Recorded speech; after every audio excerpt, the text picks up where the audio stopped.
Grabe ang improvement ng Lakers guard na si Max Christie, may pinoster sa Minnesota. Nagpakita rin ang kanyang defensive ability. Tapos na nga pong first preseason game ng Lakers kung saan nakalaban nila kanina ang team ng Minnesota na nakuha ang panalo sa skoro 124-107.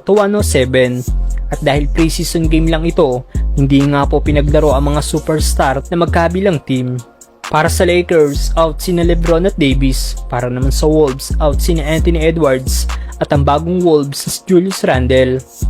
Ang pumalit sa spot ni LBJ at AD sa starting unit ay sina Max Christie at Jackson Hayes. Si Christie nga po ang nakakuha ng may pinakamataas na playing time sa Lakers kanina, playing 34 minutes, kung saan gumawa ito ng 11 points, 7 rebounds, 2 assists, 1 steal at 2 block shot, shooting 5 of 9 sa field. Nagpakita nga po ng kanyang athleticism ang Lakers guard matapos na i-poster nito ang player na ito ng Wolves. Garza's the leading scorer in the game. The foul on the play here is D'Angelo Silva. Max. Hindi rin nakawala ang player na ito ng Minnesota matapos butatain naman ni Max Christie. Going to the block that time. Everybody elevates. Christie out of position to start, recover. Lupit din ng mga assist na ginawa ni Christie.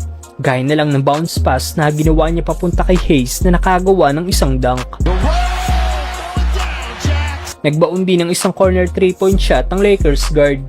Quickly down to Christie in the corner. He's got it. At after ng game, pinuri nga po ng Lakers coach si JJ Redick si Max Christie.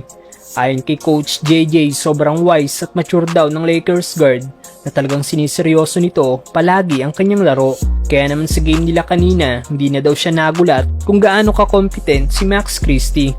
Naniniwala rin ng Lakers coach na magiging napakahalagang player daw ni Max Christie ngayong season. Dillingham all the way.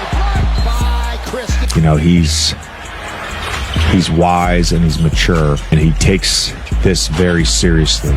He's gonna be very valuable for us this year. Anong masasabi niyo sa ipinakitang laro ni Max Christie, mga brother?